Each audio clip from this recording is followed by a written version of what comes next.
Hello. It's hello. Hello. Hello? Hello there. Welcome back to the Space School. Today we're back with another Star Wars story. What if Luke had joined Vader in Empire Strikes Back? Before we begin this video, special thanks to our patrons, voice actors, and everyone else part of my team. I have a new channel that's going out today just called Pente Betrayal. The link for the video is down below. Go check it out. Show some love and support on that channel. It's one of multiple channels that I am releasing to you guys with a variety of new content, new topics, and everything. So please go check it out. Support me over there. I'd very much so appreciate it. Let's get straight into our story. Our story begins on Bespin. Luke was entangled in a duel with his father, though he didn't know Vader was his father at this point. The two of them were in a heated exchange in a tight hallway. Luke realized how over his head he was. From the first strike of the duel, Luke learned how overwhelmingly powerful Vader was. Part of Vader's power came from his metallic suit that amplified all of his physical strength. Not to mention that even with all the damages that Vader sustained on Mustafar, he was still one of the most powerful beings in the galaxy. Luke was in a high-step retreat as the ferocity of Vader showed in each of his vicious swings. Luke was ducking and weaving out of the way. Throwing his blade against Vader was a tantalizing task because no matter how strong you were, no matter the velocity or the strength of the swing, he never showed hesitation. Vader never broke, and his look was consistent. You couldn't see him reel if you laid the heat on him. All you saw was the skeleton of the most dangerous man in the galaxy bearing down on you. Quite frankly, it terrified Luke. He had close encounters with Vader before, but this was the most stressful, and Luke truly understood why Yoda and Ben warned him about coming to Bespin. Luke was now being pushed back across a large walk. Below him, it seemed like a bottomless pit laid there that would likely drop out into the gas giant below. Luke stumbled back under a high swing made by Vader. Luke thought back to his teachings, and they were getting him absolutely nowhere. He fell back and started to crawl backwards, trying to escape Vader. Vader stomped forward, swinging at Luke. Young Skywalker tried to fight back, and as he got himself up, only a moment later, he lost his hand, cut off by Lord Vader. Luke cried out in pain as Vader began to speak to his son. Luke was absolutely terrified. He was going to die. Another Jedi to Vader's collection of dead Jedi. A long line of deaths that would still continue even after his own. Vader then continued to tell Luke that he didn't understand the true power of the dark side. Vader told Luke that there was so much more potential for him. Luke, of course, was blowing off his dear old dad as he scooted onto a little beam sticking out from the walk. Luke turned around just in time to hear Vader tell him that if he only knew the truth about his father. Luke heard enough. He was done with this. He knew the truth. Vader killed Anakin Skywalker. Vader responded with a resounding no. Luke, I am your father. Luke let out a terrible scream. It wasn't because Vader was his father. It was because Luke realized who he was destined to become. The cave on Dagobah said the same thing. It told him that he would live inside the mask. And that concept terrified him. Vader reached out his hand to take Luke in. Ironic. How was Luke going to hold on and grab Vader's hand without two hands? Luke looked down. Vader said his son's name and told him that it would solve all of his fears. Luke looked back at his father and took a leap of faith as he reached out his hand. Vader pulled his son towards him. With so much strength, he whipped Luke off of the little platform like a flag on a windy day. Luke then looked up at his father. Vader stood tall and powerfully as he sheathed his lightsaber, telling Luke to follow along. Luke nodded his head, keeping close with his father, while they walked back into the complex. Vader began telling Luke that he would forget the lies the Jedi told him, and then he would become more powerful than he could ever possibly imagine. Luke asked his father if that's what happened to him. Vader was silent for a moment, as his heavy footsteps echoed throughout the halls. The question took Vader back 2 decades to the time of the Republic and the era of the Clone Wars. Luke asked Vader if he heard him. Vader snapped out of it. He spoke to his son, telling him that the Jedi Council withheld information from him. They lied to him and they belittled him. They brought him onto the Jedi Council and then they told him that he couldn't be a Jedi Master. Luke asked why they did that. Vader turned to him and said that they feared him. They feared who he would become. Luke asked if that's why he left the Jedi, which Vader expressed there are many reasons for which he left, but all those answers he would soon reveal to him through his teachings. Luke tried to understand, but when they rounded a corner, they ran into a group of stormtroopers. Vader looked at the troops, who reacted to Luke nearly with hostility. The stormtroopers took note of the fact that Vader was walking with Luke, so they knew it was out of their hands. While the Millennium Falcon escaped Cloud City without Luke and Han, young Skywalker was taken up to the Executor, where Vader would continue talking to his son, describing the effect the dark side of the Force could have with him, trying to gain an understanding of everything Luke was taught. For Luke, he wasn't really sold on the dark side yet.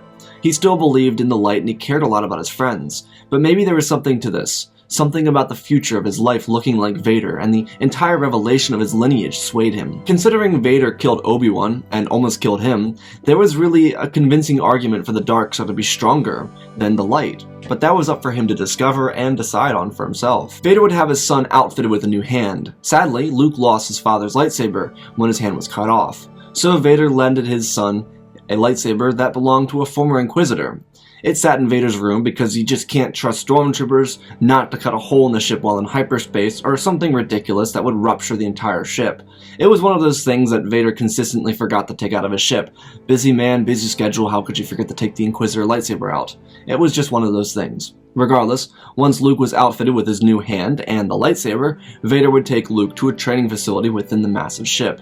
Luke was still on edge. He really wasn't sold on anything yet. They weren't going to spar. Vader already knew what Luke was capable of, and he wanted to see what else Luke could do.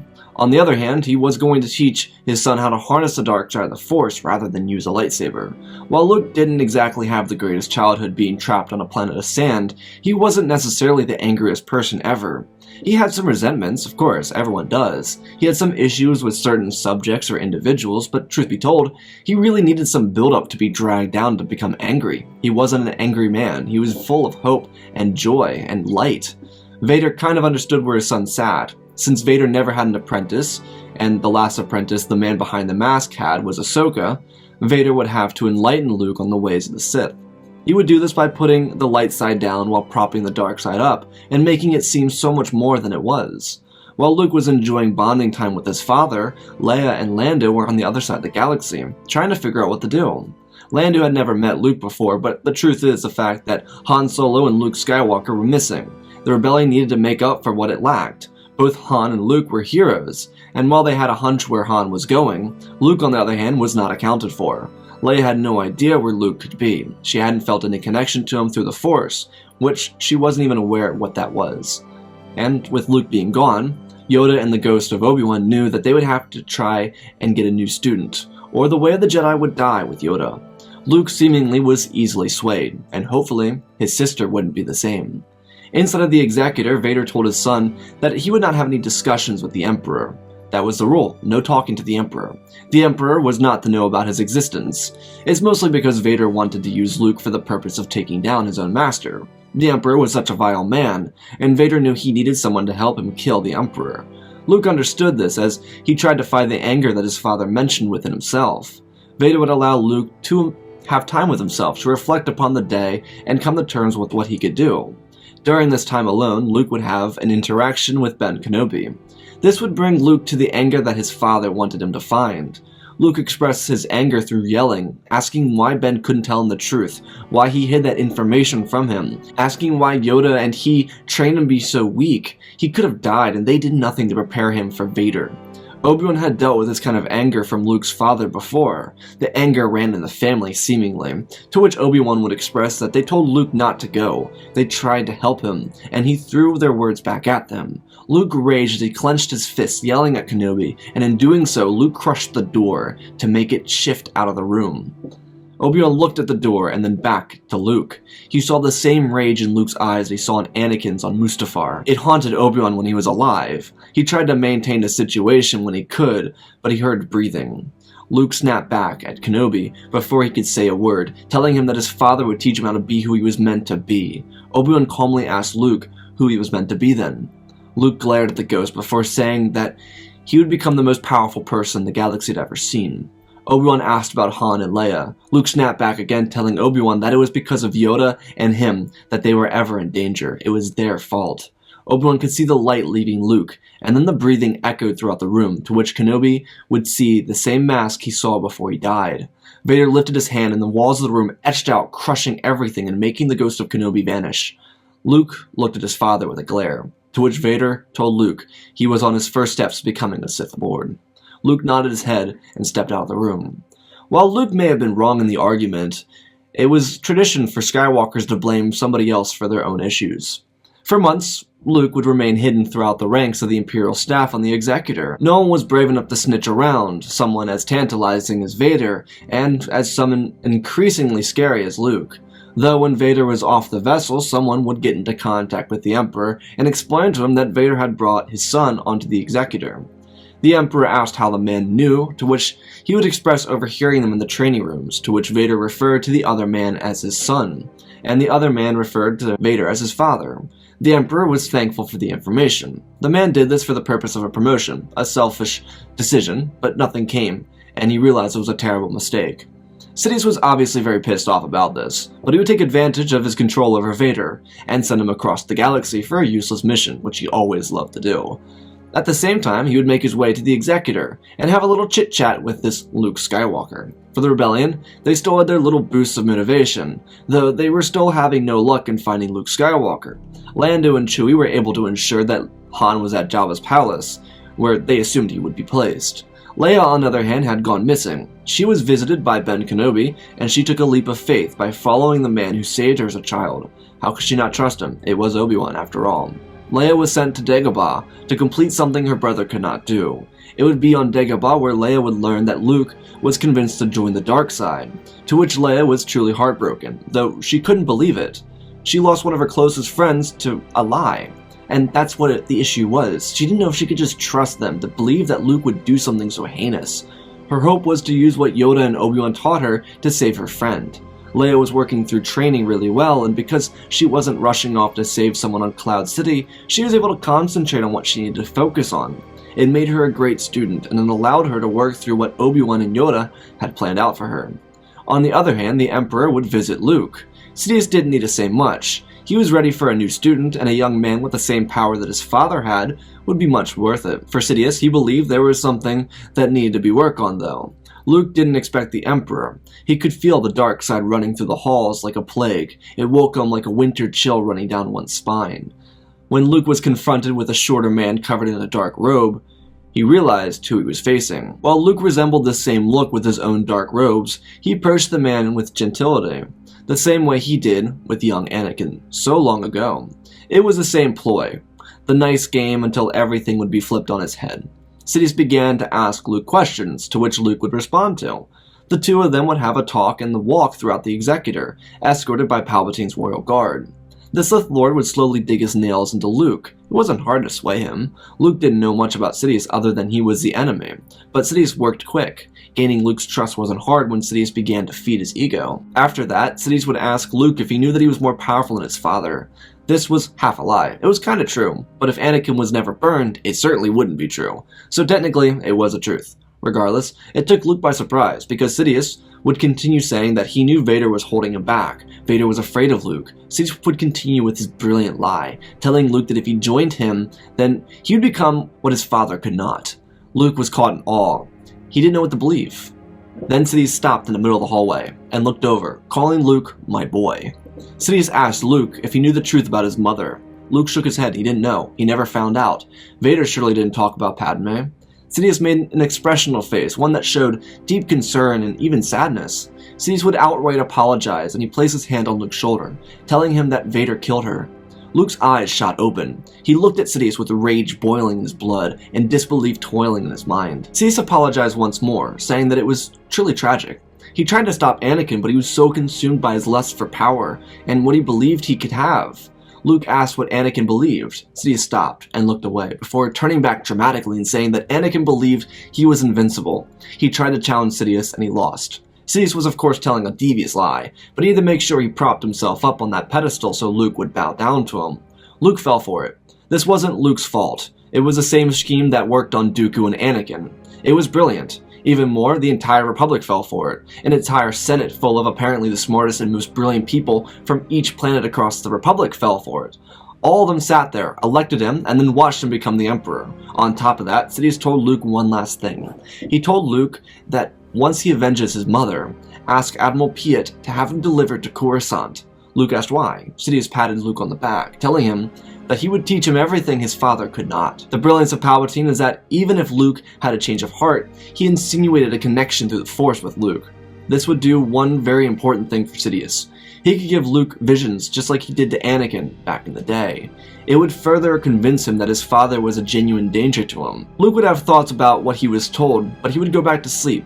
Just what Sidious wanted, a perfect time to fill Luke's mind with visions of terror, making sure that Luke would have to fear his father, giving him even more reason to want to kill his father. With Vader gone for another week or so, and Luke having the most terrible visions of his father trying to kill him, like he apparently did Luke's defenseless mother, Luke realized that he had to defend himself by killing Vader at all costs, no matter what.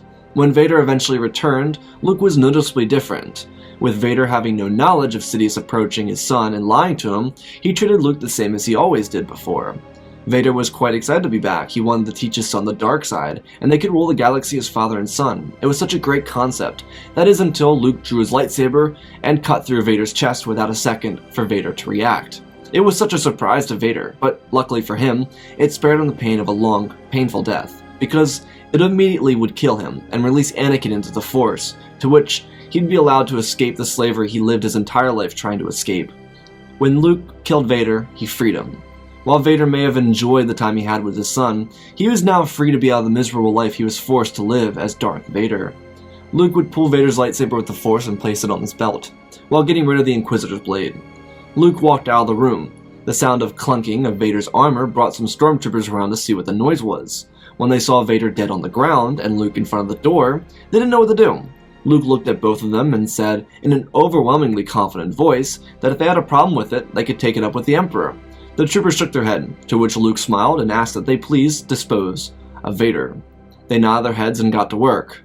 Luke, on the other hand, would find Admiral Piet on the bridge, already waiting for Luke to arrive. Piet would get Luke a shuttle with some Death Troopers as an escort, and then they would bring Luke to Coruscant where he would meet his new master. Sidious knew what had happened to Vader. He could feel it through the Force, ripples. At the same time, Yoda and Obi-Wan felt it too, knowing that this meant that Luke had turned on his father to be taught by the Emperor, or at least the Emperor had killed Vader, or maybe Vader just died. Sidious also knew that Luke at this point wasn't ready to take on Vader, so the element of surprise allowed Luke to win. Otherwise, Luke would have been defeated by Vader without a doubt. The son of Skywalker was now en route to Coruscant to become the most powerful being the galaxy had ever seen. Over the course of the next several months, Luke and Leia would train their hardest. Their masters of the old era taught both children of Skywalker how to embody the light, or the dark. While Luke wasn't really behind the Empire and he never really found a reason to support it, his fascination with the dark side of the Force made him relish in his own power. He didn't fear anyone and he had nothing but confidence. Well, Luke didn't really fear his new master either. It was because they had a mutual level of respect for each other. Luke wasn't disrespectful to Sidious, and therefore Sidious didn't treat Luke like he treated Vader. To say Palpatine was soft would be wrong, but it was more or less Luke listening to all of his commands and doing it to the best of his abilities. With that being said, young Skywalker was progressing at a level Sidious would have liked to have seen Anakin done about 20 years before. For Sidious, he had to wait 30 years to finally be able to control one of the Skywalkers. Now he had the son of Vader, and quite frankly, Luke was the perfect replacement. He accelerated through all of his training, picking up the new tricks and powers he didn't have otherwise. The only struggle was Sidious no longer used lightsabers, so Luke would train with the Royal Guard. They were some of the most elite units in the entire Empire. As Luke got better, he'd progressively up his challengers in numbers, starting with one-on-one sparring and making his way up to 9 versus 1 sparring. The challenge for Luke was to use the lightsaber combat he was taught without using the Force to beat the people he was fighting, which meant he had to be a really good duelist. Sidious challenged Luke, and each time it got more difficult. Luke rose to the challenge. While no one could get closer to the Emperor than Luke, Sidious still wanted to push Luke to be his best, especially with the second Death Star getting ready to be completed. Sidious had two options. He could allow the rebel spies to leak information, or he could simply have Luke wipe out the rebels himself. The year was approaching 4 ABY, and the rebels had built up a substantial force. They had a notable fleet built up around the Solar System. Leia and Han were just returning to the ranks of the Alliance. Han was rescued by Lando, Chewie, and Hera Syndulla. Leia just happened to be returning at the same time, because Yoda died of a natural death, to which signified the end of Leia's training with Kenobi and Yoda. When Leia returned, she learned that the Alliance was getting ready for anything that they might have come their way. Mon Mothma had been sending spies out into the galaxy to see if they could find any Imperial secrets worth knowing. There was a group of Bothans, but there was no saying if they would be successful or not. Sidious knew the location of the rebels. Instead of ending the war, he decided to play cat and mouse, a tendency that would cost him the war. Instead of sending Piet and the Imperial fleet there, he would send Luke, telling Luke to do what must be done, to not hesitate and to show no mercy. Sidious wanted Luke to go into the rebel fleet undercover, and from there, he could do what he had been taught to do. Luke actually loved this idea, and so he discreetly left Coruscant in an Imperial starfighter for Sullust. It wasn't a typical one, it was the same one that his father flew. It had a hyperdrive in it. Once Luke arrived outside of Sullust, he was immediately detected, to which he informed the rebels that he was Luke Skywalker and he had escaped containment. Luke learned how to hide his yellow eyes from his master, and when he landed, he was greeted by R2-D2. The little blue and white droid was so more than happy to see Luke, and young Skywalker began his facade. Luke walked through the hallways, people were so happy to see him. He was the one who destroyed the first Death Star. Everyone was so excited that he returned. Luke was told by a passerby to head to the bridge for a briefing. Luke nodded and walked forward. Little R2 carried along, following him, beeping and whistling behind. When Luke got to the bridge, he saw his friends, Han, Chewie, Leia. He remembered all of them, and a part of him genuinely missed them, but it didn't matter. Luke stopped in his tracks. He looked at Leia and he noticed the lightsaber on her belt. She must have built it. Luke looked at Leia as she opened up her arms to hug her brother, and in a split moment, before she could say anything about what Ben Kenobi had said, just like when Anakin ignited his lightsaber inside the Jedi Temple for the first time, Luke threw his hand forward as Leia was shocked with thousands of volts of electricity, sending her flying back into the wall. Han looked at Luke with shock as Lando and Chewie twisted their heads around to see Skywalker ignite a crimson blade as he swung it around and cut through Han Solo, dropping him to the floor dead. Skywalker moved forward before Lando and Chewie could react, slicing through them with one swift motion. In the same instant, Luke turned his head and glared at Hera, Mon Mothma, and Admiral Akbar, and without a second's worth of hesitation, he snapped their necks and twisted around the bridge, cutting down the rebels as they cried out, begging for help. Skywalker locked the doors with the Force, and there was no escape. By the time Leia got up, the entire room was filled with dead bodies, as her brother stood over her. Leia knew the truth, but Luke didn't, and while she wanted to try and calm him down, she didn't get a chance, because Luke stuck his lightsaber through her chest, killing her instantaneously. R2 was whining in the background. Without anywhere to go, after watching the child he watched be born kill all of his friends. Luke opened up his hand and then slowly crushed R2-D2 before walking over to the command deck and taking a hold of the controls. Luke was in the largest ship in the Rebellion fleet. There were several other ships that were sizable, but Home 1 was the pride of the Alliance. Luke began to fire on the support ships, tearing them all apart. Before the rebels could respond, their ships were in shambles. Members of the Alliance were trying to break into the bridge, and once most of the rebel fleet was destroyed, Luke got up from his chair and directed Home 1 into the direction of the other capital ships. The rebels weren't ready for it, and their response to the firepower from Home 1 showed.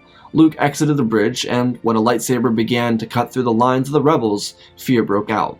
It was too late though, there was no escape. Luke would have plenty of time to slaughter the rebels as he made his way back to the TIE Advanced Starfighter. When he did, the Executor exited from hyperspace and ripped apart the remnant of the rebel fleet. The Executor had an interdictor behind it, and the rebels had no chance to flee. As they watched Luke leave the hull of the Home 1, heading back to the winning side to enjoy a life of triumph. While the Empire would seize victory of the Rebellion, Luke still had one more surprise thanks to his master. Piet sent Luke to the location of the second Death Star, and when Luke arrived, he was greeted by a young woman, only 2 years younger than he, with fiery red hair and a glare that could startle a Rancor. Oh, but it was love at first sight for Luke. Mara Jade not so much. She spent most of her life being raised by the cynical mastermind himself, so she wasn't really enthralled to see Luke, when he was competition. Luke didn't see it that way, but of course Sidious did too. Sidious didn't want them to kill each other, but he did want them to be so threatened by the other that they worked harder to prove their loyalty to him. It was quite brilliant, some sort of reverse psychology that worked for a couple of years. With the Greater Rebellion vanquished, Sidious had to make sure his two pupils stayed loyal to him. But as the former years passed, Mara and Luke had a substantial connection grow between the two of them. Their bond manifested into a romantic infatuation, though when the Dark Lord noticed this, he felt threatened. When he felt threatened, he was killed by Luke and Mara. The two of them would assume the role of leading the Empire and begin a lineage of the Sith that would flow through the name Skywalker. And that, ladies and gentlemen, is our story. Again, special thanks to Mendril Wells, Jonathan, Pimp Daddy Bane, Icy Raptor, Paulo, Mana Studios, Anakin003, and Gort for supporting the channel. Hit the likes on this video. Come on, let's do it. Go check out the other video on Pente Betrayal. It'll be coming out literally right after this, like literally in like a couple minutes. So go check it out and show some support. If you want to see a video, let me know. Blah, blah, blah, all the things. I'll do the things. You know the things. I do it all the time. So first things first, I want to talk about this. I've seen it in the comment section. I want to address it. I don't hate Anakin. I don't hate any characters. The only one I don't like is Bo-Katan. She's brilliantly written, but I just don't like the character because she's kind of an ass. But no, I don't hate any characters. But the truth is no one's invincible. I am telling a story that's supposed to be convincing. And I've done a story with Luke and Vader before, so I didn't want to do that before. I didn't want to do what I've already done before. I wanted to do something that's unique, something that you haven't seen, something you haven't heard, which means that Vader can't be invincible. I know the trope with the Chosen One, but I don't want to follow that all the time. That's a really boring rule to write behind, where you write about the Chosen One prophecy having to come true all the time. I don't want it to come true all the time. That's why I don't write it in all the time, because I don't want Anakin to have to be the one who has to bring balance to the Force all the time. That happened in the movies, so let's have what ifs be what ifs. And the truth is, I don't hate Anakin, and I don't hate that prophecy. I just want you guys to have the most unique experience on this platform. I know there's other content creators out there that like to favoritize or have favoritism for some of their favorite characters, and that's great and all, but for me, I love my characters, I love certain characters, but that can't stop me from killing them off. They need to be, everyone needs to have that risk. Everyone has to have that, you don't know what's going to happen to them. So, anyways, the one thing that I had a hard time with was making it convincing that Luke would join the dark side. That's the hardest part about this story, is Luke is such a great person that having him join the dark side is really hard. I mean, he almost joined the dark side with Sidious, but then he like realized it, and that's the hard part. It's like having Luke go that distance, but also not realize that he's going that distance, and kind of not realize that he's going to the path of darkness.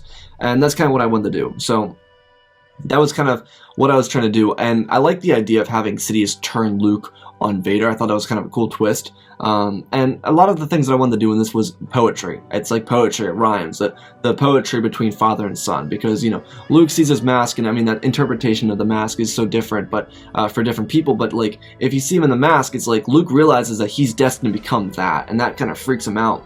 So I wanted to kind of play to that trope of what if he saw himself in the mask and was like, oh, I'm meant to become that, and actually does become that. And then for the ending itself, I didn't want to do too much of a talk about it, but or I didn't want to do too much of the story about it, but I think it would be really cool to see Mara Jade and Luke kind of have like a little connection, a little romantic thing going on, where they start a new lineage of the Sith, kind of following through them after they kill Sidious. And I didn't want to do anything that Legends or even canon did, where Sidious has like all these clones and all that stuff. I don't really care for that stuff. So Palpatine's dead, and the Skywalkers are the only ones to rule the galaxy. So anyways, I hope you all enjoyed this what if. Like I said, go check out the other channel, new video at that channel. Hope you guys like it, hope you guys enjoyed this. I love you all, spread the love, and always remember, my friends, may the Force be with you.